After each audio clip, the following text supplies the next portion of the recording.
Hello friends, আপনারা আছেন ড্রিফটার রাইডারের সাথে। আজকে আমার চ্যানেলে সকল যারা দেখছেন এই চ্যানেলটা, সকলকে ওয়েলকাম। আজকে হঠাৎ দুপুরবেলা ঘুরতে যেতে ইচ্ছা হলো, তাই সবাইকে নিয়ে একটু বেরিয়ে পড়লাম ঘুরতে। এখন আমরা আছি বাইপাসের উপরে। আমাদের গন্তব্যস্থল নরেন্দ্রপুরের একটা পক্ষী অভয়ারণ্য। এই অভয়ারণ্যের বিশদ আলোচনা পুরো ভিডিওটা দেখতে থাকুন, এবং সেই ভিডিওতে আমি ডিটেলস বলতে থাকব। এখন বাইপাসের উপর দিয়ে আছি আমরা, এবং বাইপাস দুপুরবেলা পুরোপুরি প্রায় ফাঁকা, এবং এই বাইপাসটা আমার খুব প্রিয় একটা রাস্তা। আমরা গুটি গুটি পায়ে ঠিক সেই অভয়ারণ্যের ঠিক কাছে চলে এসেছি। এই রোডটা টপকালেই অভয়ারণ্যটা সামনে ওপারে দেখা যাচ্ছে, হয়তো আপনারা দেখতে পাচ্ছেন। চলুন, আস্তে আস্তে আমরা পৌঁছে গেলাম এখানে, দেখা যাক আগে কি হয়। আমাদের ডেস্টিনেশন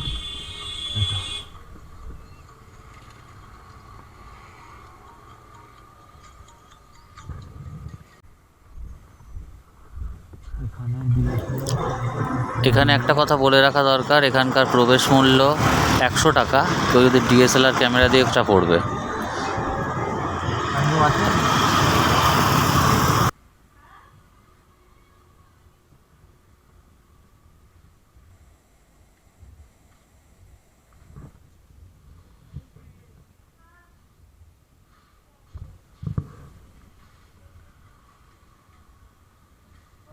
একজন আছি, যাবো ভেতরে।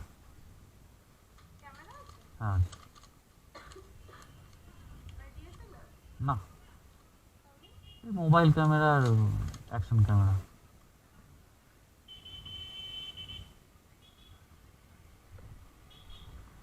ডিএসএলআর থাকবে 200। আচ্ছা, আর মোবাইল অ্যালাও?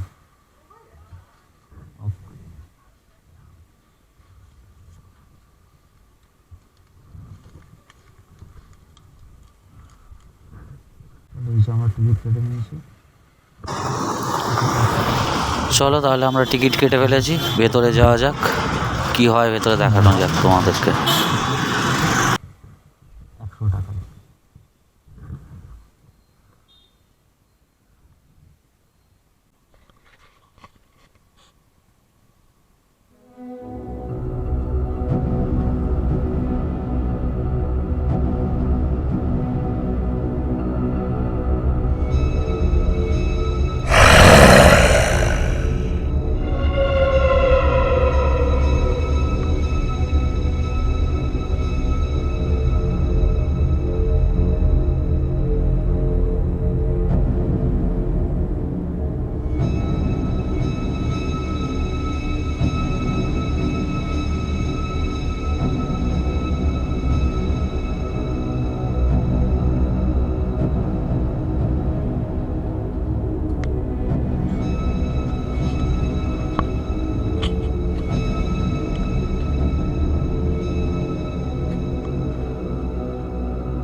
অদ্ভুত পরিবেশ, সত্যি একটা আলাদা মেজাজ পাওয়া যাচ্ছে এখানে এসে। আলাদা মেজাজ, সত্যি আলাদা, একদম ভিন্ন। একটা পুরানো ভাঙা ছোট গাড়ি, গাছটা দেখো বন্ধুরা।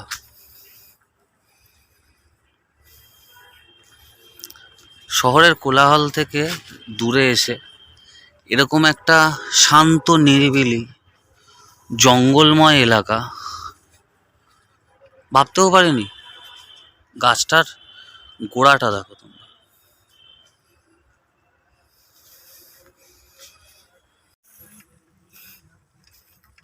আমারই মতন কিছু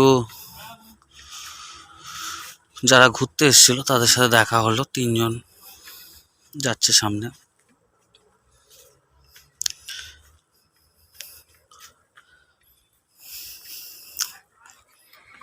এই বাগানকে অভয়ারণ্যের তকমা দেওয়া হয় 1982 সালে। তার আগে এই জায়গাটা একটা আম বাগান হিসাবেই পরিচিত ছিল।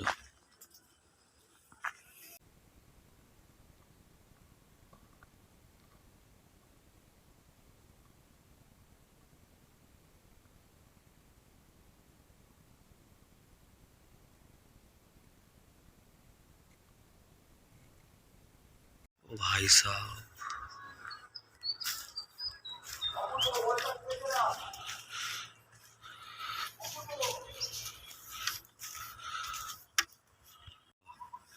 এই দিকটা তো খুব অদ্ভুত ধরনের গাছ, দেখো তোমরা।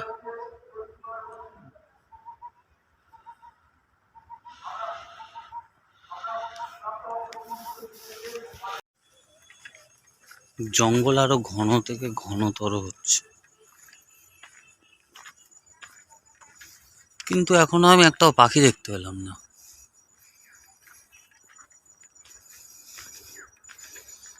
একটা পাখির আওয়াজ পাচ্ছে, কিন্তু পাখি আমি দেখতে পেলাম না এখনো। হয়তো আমার ব্যাড লাক। হ্যাঁ, কে একজন সিটি দিচ্ছে, কিছু একটা পাখি ডাকছে। বাবা, গাছটার সৌন্দর্য দেখো।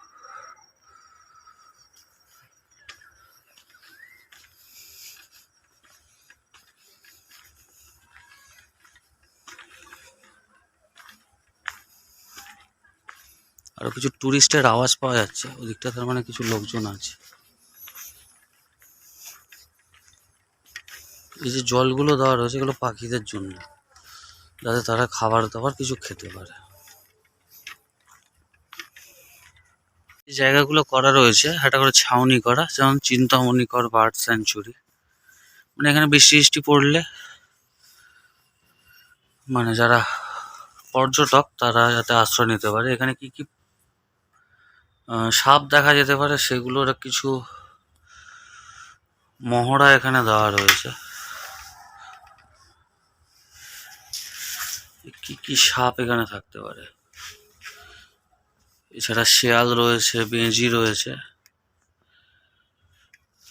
চলো, মানে এই যে জঙ্গল জঙ্গল যে ফিলিংসটা, এই জঙ্গল ফিলিংসটার জন্য এখানে তোমরা আসতে পারো। কিন্তু শীতকালে পাখির আমি তেমন কোনো দেখা আমি এখনো পর্যন্ত পাইনি বন্ধুরা। গাছ রয়েছে সুবিশাল, জঙ্গলটাও খুব ভালো, কিন্তু আমি এখনো মানে আশাহতই হয়েছি এখনো পর্যন্ত। আমি তেমন একটা কিছু এখনো পর্যন্ত পেলাম না, যে যার জন্য আমি বন্ধুদেরকে বলতে পারি। অ্যাকচুয়ালি এই জঙ্গলে এসে এখনো পর্যন্ত আমি এই গাছের জঙ্গল ছাড়া আমি এখনো পর্যন্ত আর কিছু পেলাম না। মানে বিশেষ করে যে পাখির অভয়ারণ্য যেটা নামের, সেই নামটার সাথে তাল মিলিয়ে যে আমি একটা অন্তত যে পাখি দেখতে পাবো সেটা তো এক্সপেক্ট করি, কিন্তু একটাও পাখি আমি এখনো পর্যন্ত দেখতে পেলাম না এই শীতকালে। কারণ এই শীতকালে নাকি পরিযায়ী পাখিরা বিভিন্ন জায়গা থেকে আসে, তো এই শীতকালে আমি এখনো পর্যন্ত কোনো পাখি আমি দেখতে পেলাম না। এটার জন্য খারাপ লাগছে। এই গাছটা দেখুন বন্ধুরা, কি সাইজ গাছটার গুঁড়িটা দেখুন।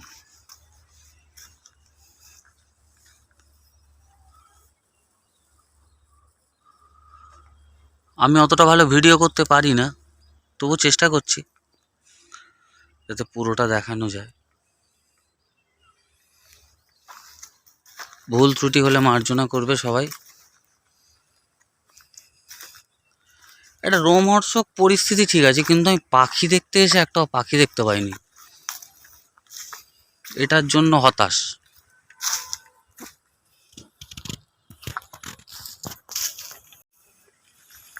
এই জঙ্গলটার কিছু ইতিহাস বন্ধু তোমাদেরকে একটু জানিয়ে রাখা ভালো। এই জঙ্গলটা অভয়ারণ্যের তকমা পায় 1982 সালে। তার আগে এটা একটা আমবাগান হিসাবেই পরিচিত ছিল। আর 2005 সালে পশ্চিমবঙ্গ সরকার এই বাগানটার মালিকানা প্রাইভেট থেকে কনভার্ট করে এটা সরকারি উদ্যান হিসাবে তকমা দেয়। আর 8ই সেপ্টেম্বর 2004 এই তারিখে এই উদ্যানের নাম দেওয়া হয় নরেন্দ্রপুর ওয়াইল্ড লাইফ স্যাংচুরি, এবং এটা পর্যটকদের জন্য পুরোপুরি ওপেন। প্রবেশ মূল্য 100 টাকা।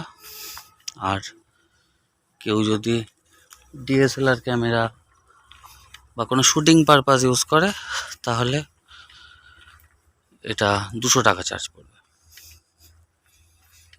যাক বন্ধুরা, এবারে চলি। আশাহত হয়েছি, কিন্তু কি করা যাবে, কিছু করার নেই।